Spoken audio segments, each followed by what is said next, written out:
Power Motion Picnic Hour, sometimes with special guests. Say your name, special guest. Suzie Clinchy. This is the Power Motion Picnic Hour. Hello, everyone, and welcome to another edition of the Power Motion Picnic Hour. As always, I'm your host, Dave, and as always, alongside me is the other host of the Power Motion Picnic Hour, and his name is Trevor. Trevor. What's going on? How are you? I'm doing well. How are you, Dave? I'm good. I'm good. Busy in life, but as always, happy to be here on pod. Of course. Yeah, me too. And you've got a big event coming up, as I recall. I do. I'm a week and a half out from the New York City Marathon. Are you in the taper?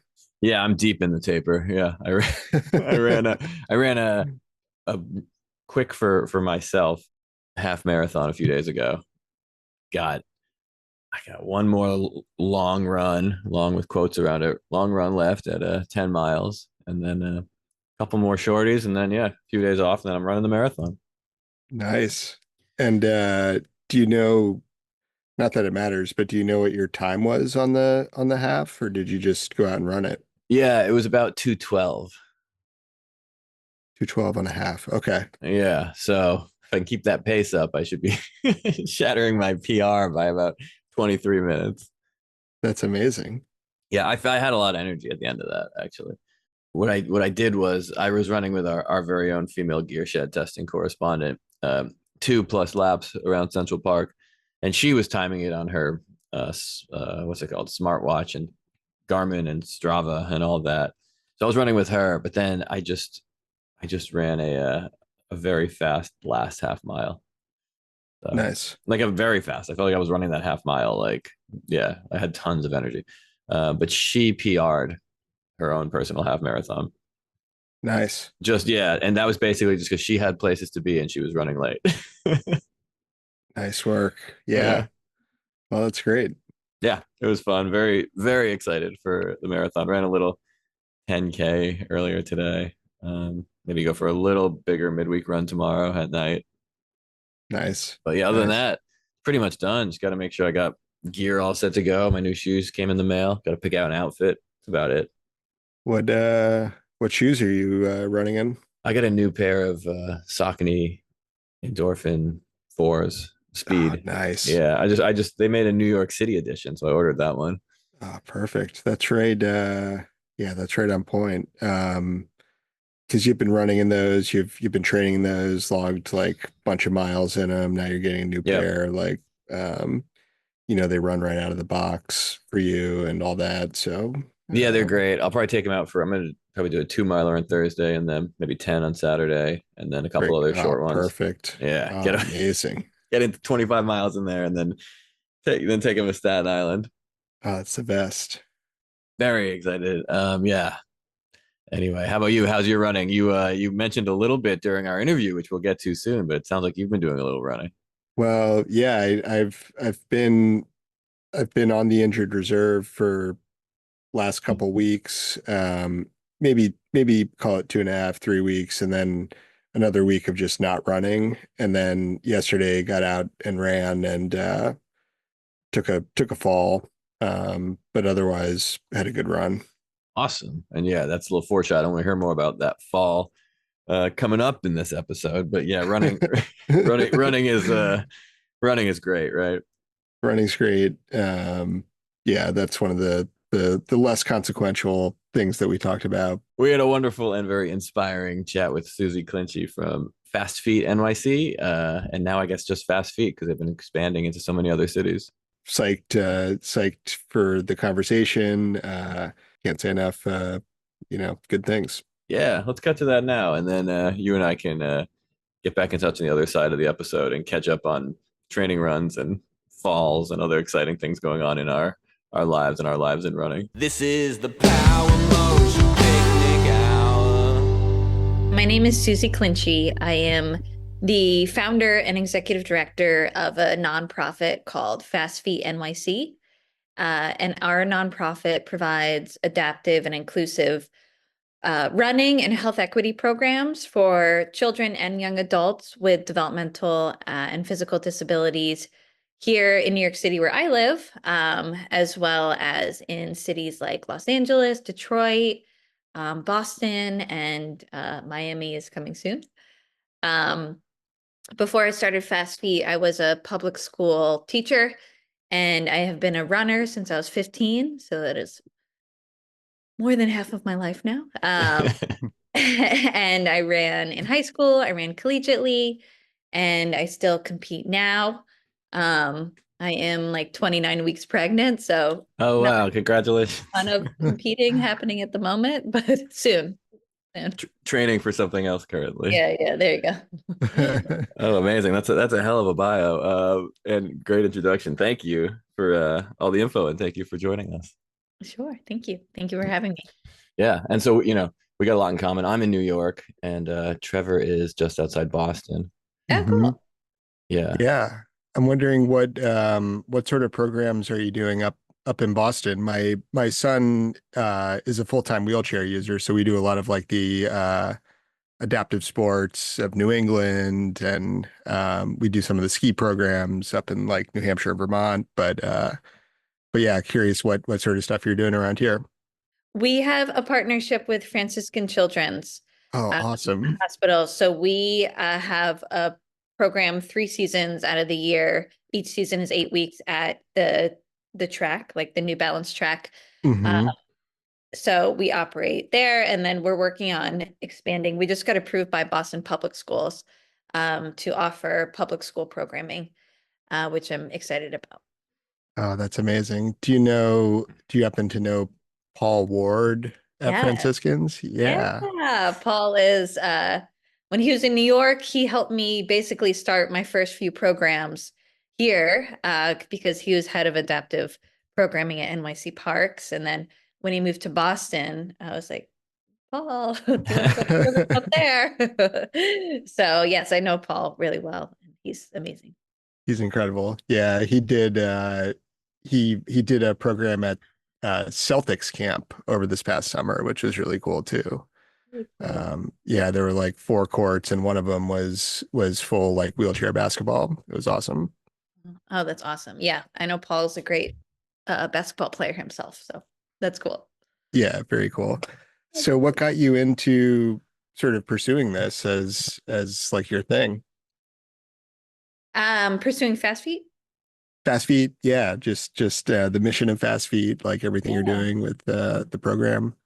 Yeah, so I was a public school teacher, and running is, one of my largest passions. So, in addition to serving our youth here in New York City, also running, and I was like thinking of ways I can kind of put the two together. And I had coached at the schools that I was teaching at, and I really enjoyed connecting with the students outside of the classroom. Um, hmm I thought that was it's just different, right? It's a math class and a running club, right? It's very different ways in which you can connect with students.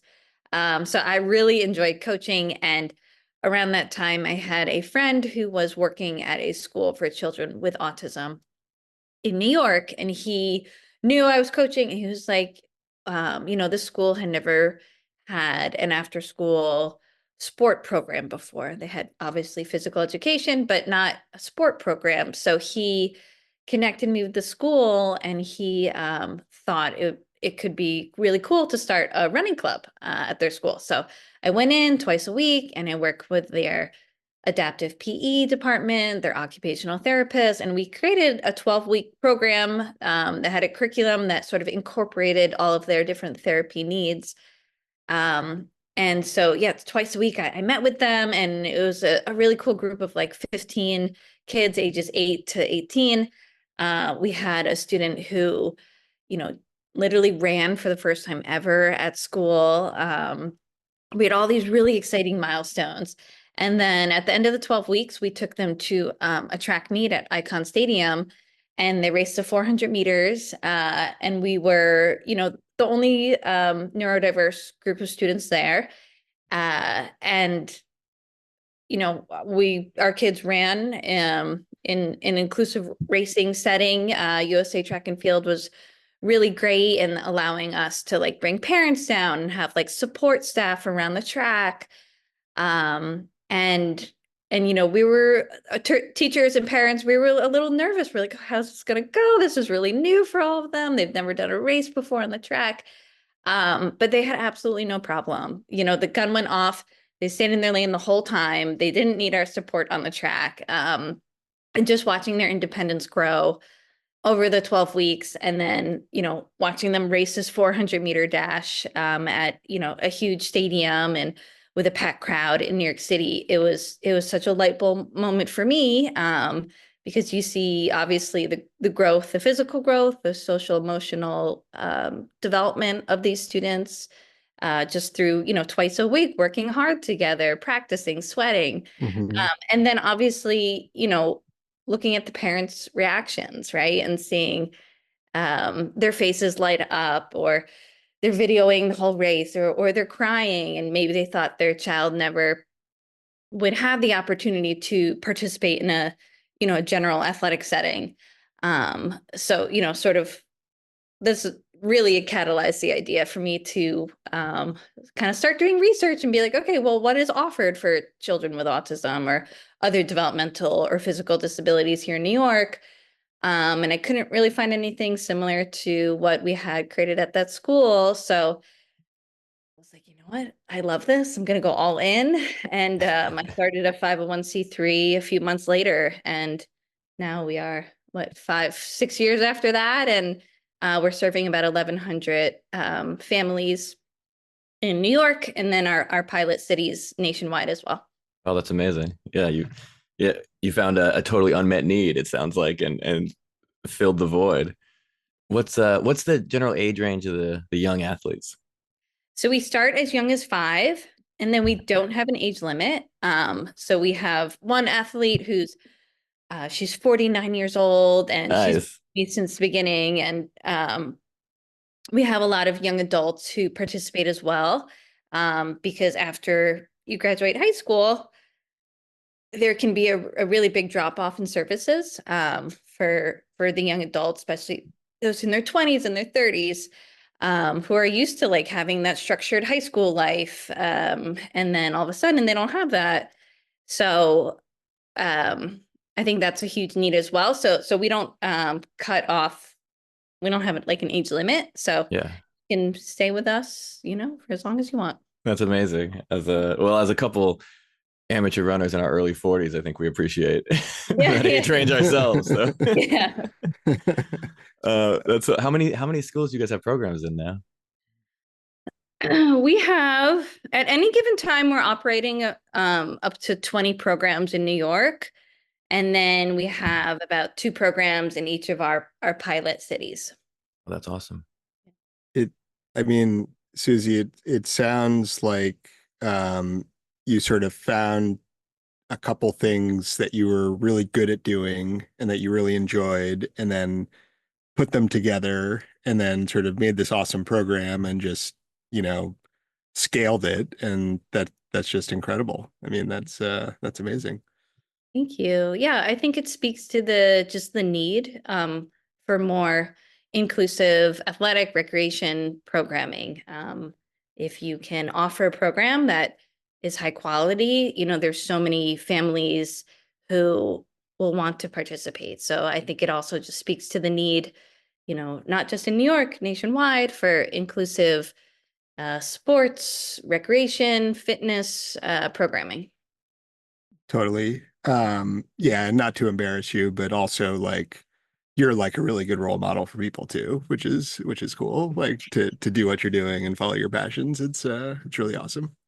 Yeah, no, I feel like super lucky. I basically got to design exactly what I want to do, and I get to do it every day. So very, very lucky. That's Yeah, we awesome. should Yeah, we should all do that. I Yeah. Okay. one thing I love about running, and I do a lot of New York Road Runners races, and I like often noticing just how inclusive it is, but I like even more how you noticed how it could be more inclusive. There was Mhm. space and opportunity to bring people in different ways, you know? Absolutely. And that's why we love doing community races. Like we'll go to the Brooklyn Mile every August. Mhm. and it's such like an inclusive environment. And we get to bring all of our athletes, and we participate in the Friends and Family Mile.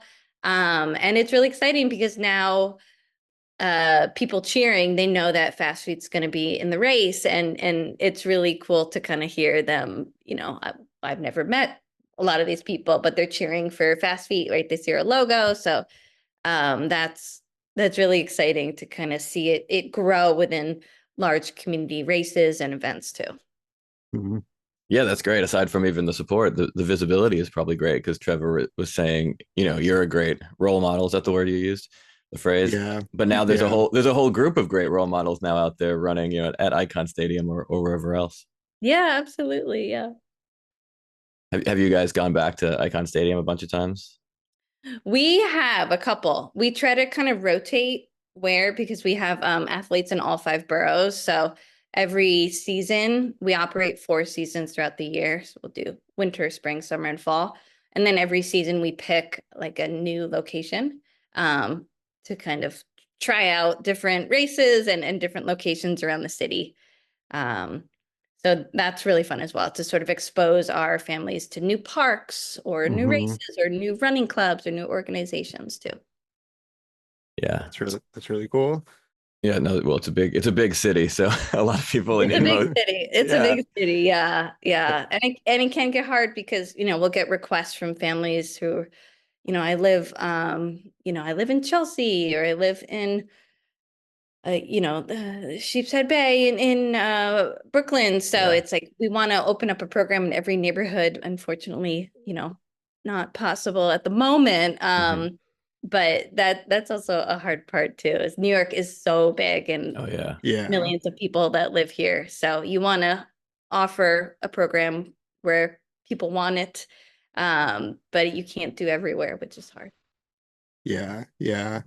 We did last year we hosted we called it the Community Mile, which was just a day where everybody who wanted to could ambulate for a mile however they chose, and submit sort of the form of ambulation, the time, and also the enjoyment factor. And we So sort of cool. like then through our proprietary algorithm, which was basically just Dave and I talking about it, we decided like the winners in each category. And I feel like it was a fun way to get people out there. Yeah, I don't Yeah, think no, that's a great idea. I I don't might steal think from you. we'll invite you the next time we do it. I don't think Okay, we'll see if you're in a good condition to be racing a competitive mile. that's true. Although regardless, you could probably beat me and Trevor, who had a great head-to-head matchup. But so, Perhaps the stroller mile. oh, Once, yeah, when the my oldest son was young, we showed up at a local fun run, a Mm, 5K, and in some way US track and field was like associated with it, which I think it just meant like people who wanted to could like count their yeah. times. But they tried to DQ me because I had my son like on my back in a backpack, and they they Oh, said it was like equipment that was not allowed in an official race. But then finally somebody came over and it said like it's okay, like this is just a neighborhood 5K. Like right. It's cool. he can walk the course with his young Right. apprentice. Yeah. Right. Also not an advantage to have like 30 pounds on your Right, on your right. back. So, yeah. I'm Yeah, I'm just at risk of like knocking into one of the like good runners and messing up his time. I think that's good point. How did you do? I mean, we finished. We had a great Okay. time. Yeah, by those measures. Yeah. I don't know how long it took us. I'm guessing probably like 40, 45 minutes, probably like guessing. Not bad that's, considering. that's pretty Yeah, good for a child on your the back. child. Yeah, Yeah. we weren't going for speed. We were more going for experience. Um, yeah. Yeah. I very often prioritize experience and enjoyment over speed when I'm running. So maybe that's a good lesson. I'm trying to get back to more of that. But oh, anyway, so the community mile, which we also like to talk about a lot. Dave, I don't know if I ever mentioned this to you, but I was actually somewhat inspired. a community mile that we had done here in Boston with, do you know the Martin Richard Foundation? I don't. Um, I think it's from like the Boston Marathon. But anyway, he hosts this like inclusive track event down in South Boston. And they also had like a bunch of pro runners in like a bunch of different categories. And when my son was really young, we went down there and then at the very end, after all these pro runners, like standing runners, wheelchair racers, like all kinds of different runners do their like amazing running. They then just say like whoever would like to can come out and run a mile if you can. And like literally like a bunch of people pile out of the stands and like my son and I and like I'm pushing him around in the wheelchair. He's like, I don't know, 3 years old probably. And Yeah. we kind of like jogged around and did a mile. It was a fun community mile. It was like it was just like a free for all. That's so fun though. Has your Yeah. son done any other races? Um, Not he hasn't been doing the track racing quite as much recently. We haven't found like the right setup for him. I Yeah. feel like the chair is really important. Mhm. And I think like the ones that he has just put his body in a position that's not right for him. And so he Yeah. might need one that he's more sitting more like upright, Yes. Yeah. thinking. I do love But yeah. seeing the variety of chairs, go by because, like, if you let's say you're watching like New York or Boston, they look the same, the people at the front, but then all of a sudden you start seeing other kinds of chairs, Hmm. and Yeah. it's Yeah. yeah, All kinds of positions and yeah, yeah. Yeah. There's a big variety, and they can also be extremely expensive, which Mm. Oh can be yeah. a barrier too. Yeah. Yeah, totally. Susie, are you getting excited, or are you gonna do what Trevor suggested, which is start doing the stroller running? Sure. No, I'm not sure. Um, Part of me is like, well, running will be my, one time of day that'll just be for me. But Yeah, so logistically, it's probably like easiest to do that. So I'll have to see. But I also feel like it changes your running form a little bit too, right? yeah. It's funny. I was just thinking about that because I was doing a long run in Central Park on Saturday, Yeah. and someone went like flying by me with one. Really? Yeah, so I was just kind of it just got me thinking about it. Plenty of Yeah. time out there to Yeah. think. First of all, Right. Goodbye heel strikes. yeah, Like, Yes. just yeah, Seriously. Yeah. great bounce with the stroller. Right. Right. Right. Yeah. I mean, it's also my sister gave birth like a little over a year ago, and she was like, it's significantly harder to push the oh, stroller and There's run. also that, yeah. Yeah. Yeah. yeah. And then like aside from like on the flats and the uphill, there's got to be some kind of strange downhill technique that you have to master to Oh not. Oh yeah. yeah. I can't Yeah. even. Yeah, can't even imagine what that's like. Usually that because that's the time to take off, at least when you're running around Central Park and running distance. But Right. Right. Right. Right. Yeah. Holding it down It's Harlan Hill. Those are pretty. yeah, Yeah. it's kind of interesting to think about as a training method to go out with like a weighted stroller and the downhill pulling motion and like what you muscles you use then is probably interesting and Yeah.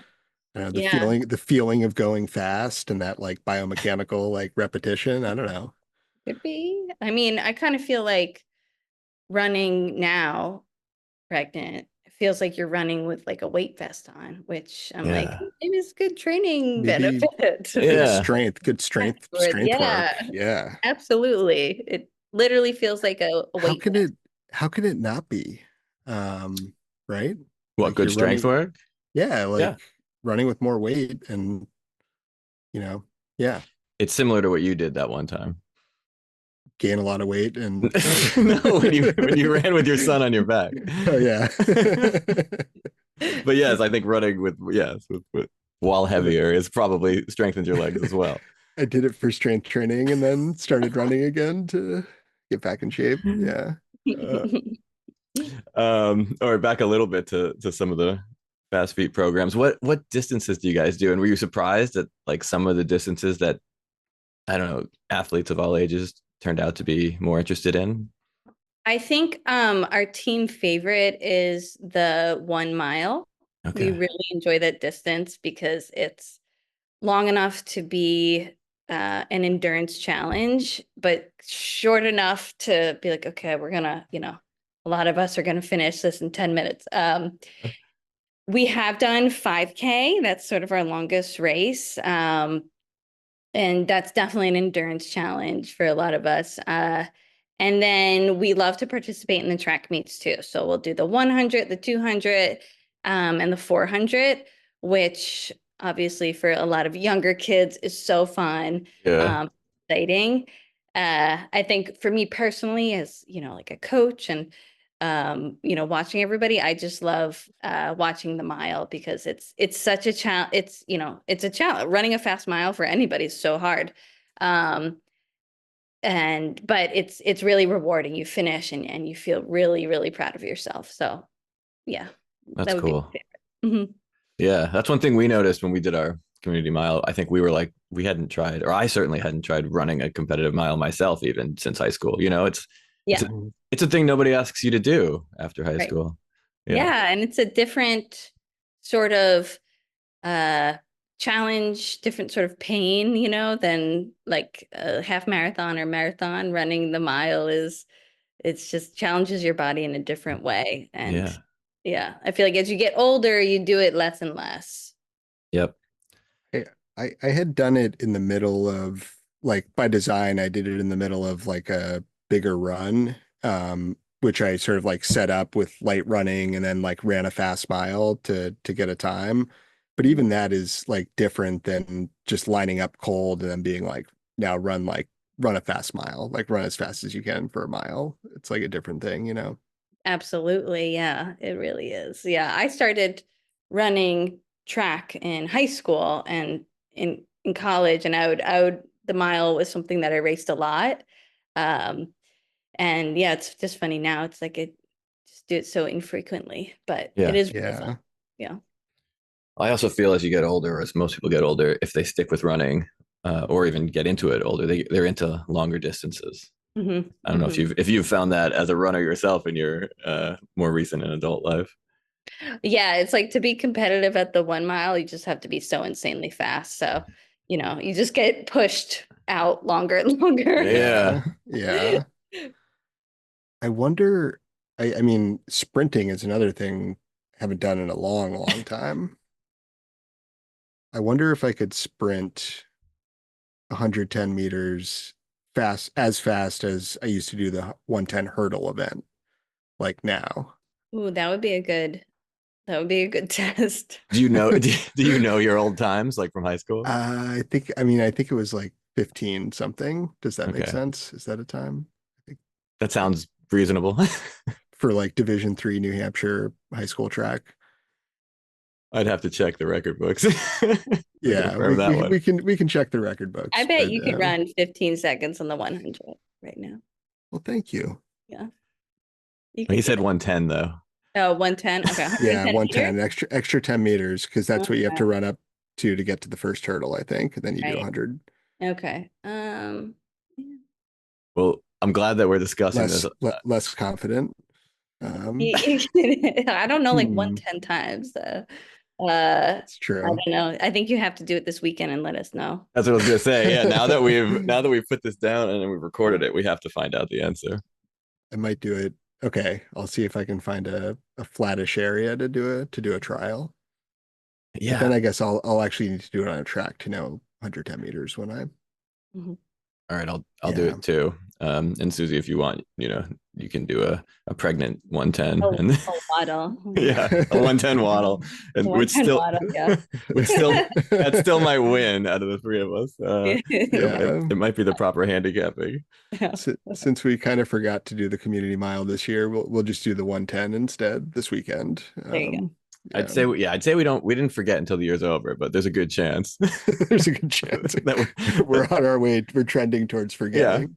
good year that the 2024 community mile is going to be go the way of the 2020 Boston Marathon. Yeah, or the Tokyo Olympics. Yep. Well, they did the 2020 Tokyo Olympics in 2021 though officially, right? I think so. Yeah. So I guess we have all the time in Oh, the that's a world. good point. Yeah, less good of an excuse, but we could still lean on that as some kind of precedent that we can Yeah. invoke. Yeah. Okay. Yeah. Cool. Susie, what events did you run? What was your favorite event to run in college? I like cross country the best. Okay. I loved racing cross country and the team aspect of it, and just sort of, running on grass, up hills in the cold. I really enjoyed that. On the track, probably the 1500 and the 3000. Nice. I I really, yeah, I think those were really fun. I probably had like more talent for the longer stuff, but it's like everybody wants to be a miler. So Yeah. Yeah. um yeah, I did a lot of those. So yeah, those two. But I think cross country was my top, my most, like, best memories. It's just such a team environment, team Mhm. aspect, and kind of growing up playing like softball and field hockey and basketball. I think transferring that, me being used to like team sports to sort of the team sport of running cross country. So Yeah. that was usually my favorite. Oh, awesome. Wish I didn't when I was young, I ran a little track in high school, but I Yeah. don't know. I didn't appreciate the long distances, so I never ran cross country. And distances came to me later, but the team Yeah. aspect of a track team I really love, and I guess a cross country team is the same, probably. Yeah, I didn't do cross country until junior year of high school because I was like, ew, go. Why would you want to run 3 miles? Yeah, I didn't get it. Yeah, Yeah, Yeah. yeah. And I remember when I first, someone was like, you should do cross country. I like literally thought it was you run across the country. And I'm like, what? Never heard of the sport at all. Yeah, And but yeah, then you kind of get roped in, and then it just becomes like addicting. yeah, And yeah. Yeah. Mhm. Yeah. I had no idea how long a cross country race was in high Yeah. school, but I just perceived it to be this like incredibly long slog through the woods. It Like, felt so long. Yeah. why would you want to do yeah, that? And I recently learned like, yeah, it's like 3 miles, yeah. which is like a good distance. I'm not like laughing at the distance, but like for people who run like, you know, slow for like long periods of time, like it's just not that, it's not that long. No, no, we would race 4K, which is like 2.5 miles, or the 5K, which is a little over three. And Hmm.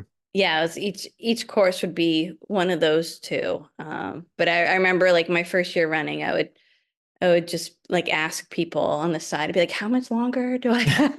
But they're like so tired. And That's but yeah, funny. definitely I, becomes addicting. I had the same perception of it in high school. I hadn't really thought about that. Like, yeah, I was like, I had no idea how long a cross country run was. I just assumed it was longer than I was interested in, and it seemed crazy. I think is how I Mhm. felt about Yeah. it. Yeah. Yeah, yeah. Yeah. I like, yeah, like who would want to do that? I don't know. I mean, like, and one of my best friends was the captain of the team, and I still had that that Yeah. attitude. I was still like, that's nuts. Yeah, Yeah. definitely. I had a lot of friends who were like, "Why do you run cross country? It seems so stupid." Yeah. Like, but yeah, I don't know, something about it. I just loved it. Well, I have those friends now, right? Who are like, why do you run marathons? That's Yeah. that seems crazy. Yes. Yeah. Yes.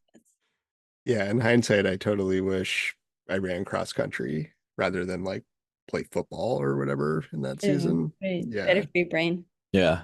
Yeah. Better for my brain, better for my long-term health. I'd be it. Mhm. Yeah. But it was, yeah, it was nice to, I don't know, sort of discover running again and like 40 or so.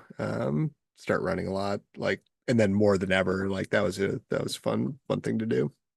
Yeah, it's cool to see folks kind of rediscover running in their, late 20s or 30s or 40s. I know people, just ran their first race at at 60 years old. So Hmm.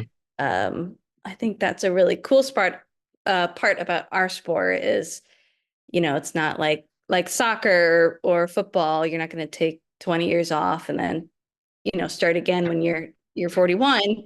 But that's the cool part about our sport is you can take time off, come back, and it's always there. Yeah. It's amazing. Actually, I did though join a basketball league 2.5 years ago and Oh, hadn't great. played hadn't played competitive basketball in over a decade. Not that No. this was that You're competitive. not still playing basketball, are you? You're asking Susie. No, you. Oh, me? No, I I did one season, um, and that was it. Yeah. Okay, good, good. Yeah, I feel like everybody I know in their 40s that plays a team sport ends up getting injured like badly. Yeah, that's true. Well, I was 39 at the time, so I got it in right at the end of my 30s, right before I Right at turned the 40. end. But I do remember, and I don't know if I've talked about this on pod or not, but I remember the first time that I went up for a rebound and got like kind of taken out underneath, and then like Yeah. I just felt myself going down, and I hit the floor like really hard, and it was fine. It wasn't that it hurt or anything, but it was like as I was hitting the ground, I was like, oh, I'm gonna break my body, and I'm never gonna I'm never gonna move again. And then I couldn't believe how fortunate I was that I was able to just jump up, and somehow I was okay. Because I don't think I've fallen like that, as like I don't know, as a 39-year-old, it didn't come up a lot. No, it's definitely different. That's cool though. My dad played he played like competitive baseball and basketball through like till he was about 50, maybe Hmm. 55. But yeah, he only stopped because he had to get double hip replacement surgery. But Oh man. otherwise, I think he'd still be out there. Yeah, there is like a whole like I guess like contingent of kind of old guy basketball players that you see even just doing pickup games at the gym or in the park or whatever. And yeah, that could have been the beginning of me turning into one of Been those you. maybe. Yeah, but instead I signed up for my first marathon. So Oh. went the other way. Yeah, it's a divergent path. Yeah, I'm happy with the choice. It's been pretty fulfilling. Basketball was okay being in a adult basketball league. Not to knock it for anyone who gets great joy out of it, but Yeah. No, and I didn't mean to say everybody injures themselves. I'm sure some people can play these sports still. yeah, yeah, and I didn't actually injure myself. I did turn out to Yeah, be a you little made it more. out. Yeah, it was fine. I hit the ground and I was okay. Actually, but the funny thing was what I was most not injured from, but was sore from like the day after the first game I played because I hadn't really used those muscles in Oh a long yeah. time. Mhm. So just the stopping and starting and all the I don't know, lateral motion or whatever. Hmm. Zigzagging, it's a big part of my game. I hadn't done any of that in so long. I had just been like basically running or doing other simple exercise kind of stuff. Yeah, yeah. I had been out of running for a couple weeks, recovering from something, and yesterday went for my first run in a couple weeks, and about a half a mile into my 2.5 mile run, I like kicked this root and just went flat out like on my Oh, stomach, oh, just full on like vertical crash. ow, ow. Yeah. And I got back and my wife asked like how was the run? Like how was it to be out there running again? And I was like, oh yeah, well, didn't go that fast, but had fun. I told her about the fall and she's like, you should be really like happy you didn't like break a hip or something. I'm like, yeah, it's probably true. You're a few years shy of that kind of injury, I think. Yeah, I hope so. I do fall a lot. As I assured her, I fall. This is not a rare event in my case, but That's I, um, true. I do a fair amount, I mean, not now, pre-pregnancy with a group of men and women in who live in the Bronx, and most of them immigrated from Ethiopia, and they're like incredible runners. And we'll go up in the trails in the Bronx, and they are just all so incredibly agile and coordinated, and like they love to run on sort of rougher trails, yeah. with like leaves covering rocks and roots, and you have no idea what your foot's stepping on. So every time I'm like, I'm gonna break my ankle, I'm gonna break my ankle. And they're just so beautifully graceful and they never have any Yeah. issues. And I'm just in the back hoping I'm not falling. It's very impressive. Yeah. Yeah. Yeah. Um, I just want to add that we are, as always, this podcast flies by, and we have 3.5 minutes left on our podcast clock.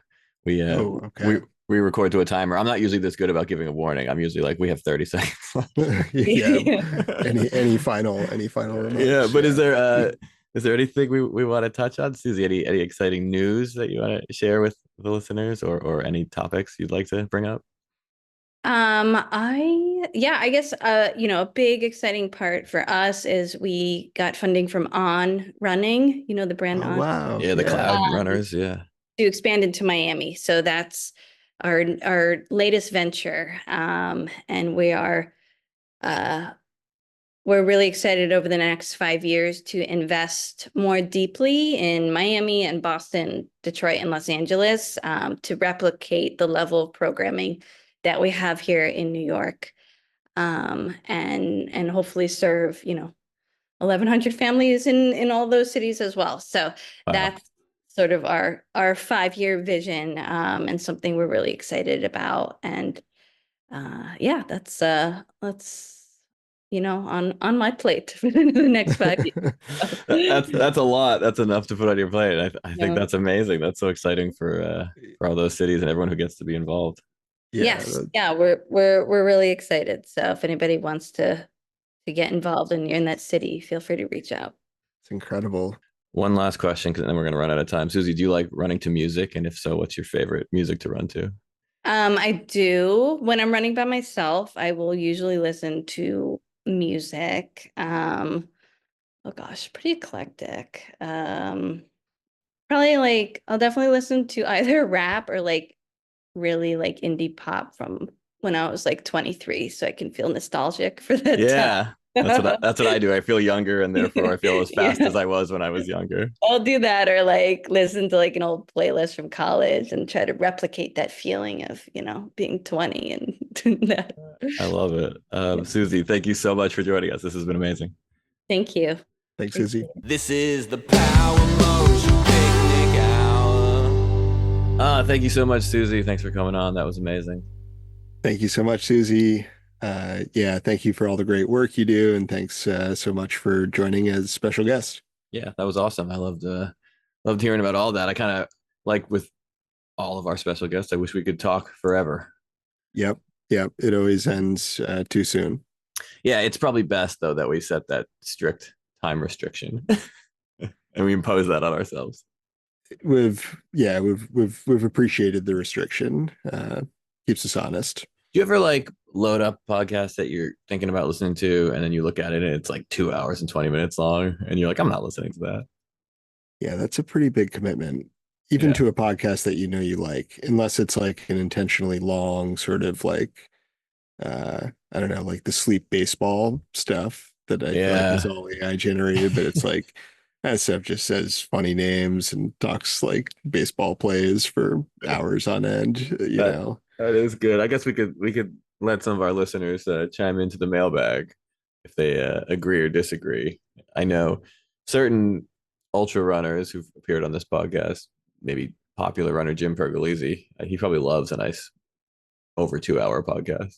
Yeah, over 2 hour sleep baseball played on 1.5 time Yeah, speed, or he actually said his preference, I think, was 1.3, which interesting. I don't know where he gets that. I've only seen 1.25, and maybe he was just rounding up. Who knows? Yeah, maybe, or maybe he's got a more advanced podcast app than the rest of us. I just use Spotify. Yeah, me too. I'm sure there's something better, or maybe not. Yeah, Once again, yeah. more things to hit us up in the mailbag about that we could make us corrections next week. Off the top of the show, we did a little week in running. I think I covered just about everything that I did, and you did too, discussing your My fall. my one fall on my short run. Yeah. My one short run. Yeah. Yeah, I'll do some more running before next episode. We can talk about it then. Maybe a Okay. few more falls, maybe not. Hopefully not. Yeah. I'm definitely not trying to fall. But yeah, I don't know. Do you want to do a song of the week next week? Yeah, we should do a song of the week. It's been a while, huh? Yeah, I think it's your turn probably. It's my turn to pick. Okay. I think so. I'll think about that and I'll send you something off pod. I'm not ready for the moment right now. It's definitely too big for me. But I'll try not to have a repeat of this at the New York Marathon. Yeah. Yeah. Yeah, I'll try to be ready for that. But Oh next week, yeah, no, you don't need to think of it on the spot, but yeah, it'll be a good motivation for me to get out and run to it too. okay. You know what might be good? I just made a new playlist about it was I won't say the title because it's got a curse word in it. I try not to curse on pod. Mhm. But I leave that to occasional special guests. I won't name any names. Brendan Etter. I leave that to our guests to swear. But I made a playlist of of artists I like from the 80s and 90s, but newer music that they've released from this decade. And anyway, so maybe I'll pick one of those because that. But while trying to put that playlist together, I realized that there's a lot of great stuff that I'm just not aware of. Like I didn't know Soul Asylum had a new album until I looked it up. I was like, does Soul Asylum have a new album? Yeah. They Yeah. do, and they're playing New York a week from tonight. And Yeah. I'll probably go now that I know about it. It's like that sort of embarrassing question I asked Bobby Daniel about like which band was he playing for in Vegas? Hmm. He was playing with Fastball? Fastball, yeah. Fastball? Yeah. And we all know, what is it, The Move, or no, The Way? The Way. The Way. Yeah. Yeah, The Way. But like, yeah, they've been releasing a bunch of other stuff for years and Yeah. they've got fans and it's cool. They're out there, playing music. Maybe I'll check out some of their new stuff. And I was never the biggest Fastball fan, but that's no reason not to check out their latest record and see if it would fit in with my new playlist. We all change. They might have evolved. Yeah, if I can say anything based on the other like 20 bands I've added to this playlist, none of them have really changed. they all sound like basically the same band. Like I put on a more rockin' Soul Asylum song, but I definitely almost put on a new Soul Asylum song that sounds like Runaway Train. So, but that's Yeah. actually that's what we liked about it. It was a good. That's the tough thing, right? It's like, why don't they have more songs like Runaway Train? They do. And then it's like they do. They do. You just don't like it when they do the same as Runaway Train. They have two. Actually. There were two new Runaway Trains on this new record. There's no music video, no tugging at your heartstrings like the one in the 90s. Probably yeah. But yeah, there's a bunch of good stuff. Maybe one of these will have to make the song of the week. There's a Stephen Malkmus has a new band, Oh, nice. the Hard Quartet, and then Kim Deal's been releasing some solo stuff. I really like some of that. Some of that's come on for Yeah. me. I like the new Kim Deal for sure. And there was some new Mike Watt. This is a killer playlist. I'm having a good time just thinking about this playlist and naming bands on it. Red Cross, Matthew Sweet. You guys remember Matthew Sweet? Yeah. Yeah, I caught him live in like 97 or 98 or something. He's still out there. He can still write a song. Yeah, I'm sure he can. Okay, anyway, that's enough foreshadowing. So next week, song of the week. We'll listen to and run to one of these. One of those songs, yeah. No, that sounds great. Awesome. Well, anything else? Anything else we need to talk about? Any news? Any race report? Mailbag? Not much mailbag this week. But... Oh, I did have a mailbag. I forgot. Listener Rachel from Tennessee wrote in. Any tips or advice on improving cadence? I'm not trying to hit a magic number. However, my form completely suffers over the longer runs. And sometimes I hear myself doing the marathon shuffle instead of lifting my feet. I don't feel qualified to answer this question. I originally thought maybe I could offer some vague suggestions, or I could ask somebody who knows more. So sure enough, reached out to Coach Friend, got a couple pointers. All right, classic advice would be to playlist at a certain cadence. Okay. So like 90 BPM for a 190 cadence, 85 for 170, and so on.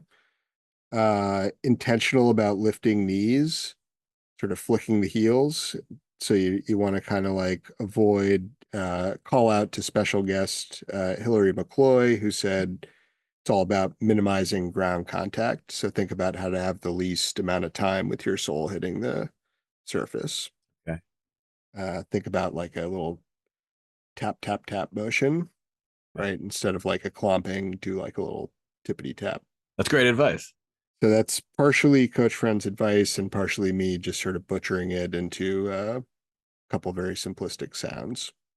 Well, that's great. And then I guess, I hope that helps. And if anyone has anything to add to that, please reach out to the mailbag and we'll read the advice on air, whether it sounds like good advice or not. But if it doesn't sound good, we'll include a disclaimer. Yeah. Should you do taps and stomps? Should you think about that? Should you think just taps, no stomps? Tap, tap.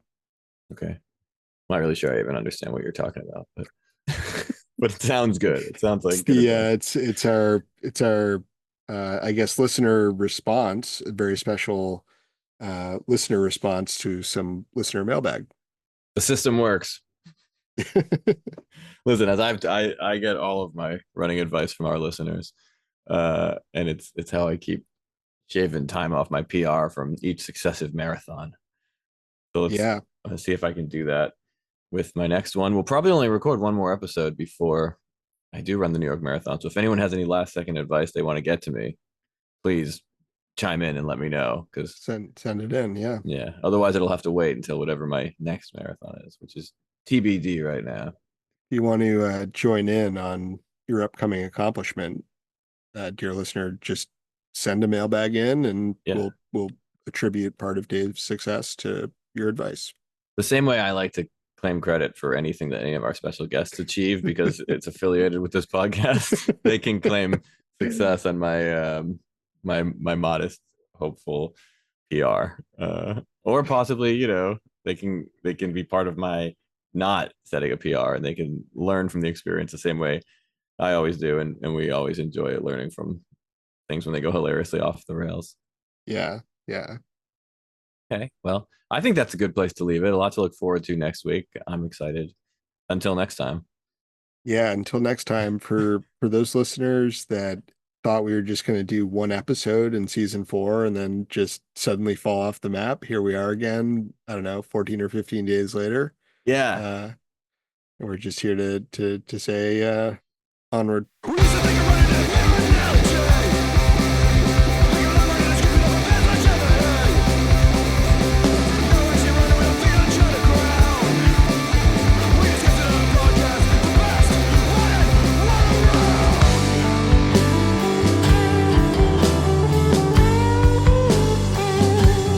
This is the Power Motion Picnic Hour, your favorite of the few, with a mile of opinions that we'll gladly share with you.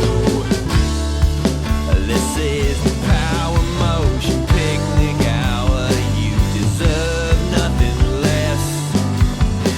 The Power Motion Picnic Hour, sometimes with special guests. Say your name, special guest. Suzie Clinchy. This is the Power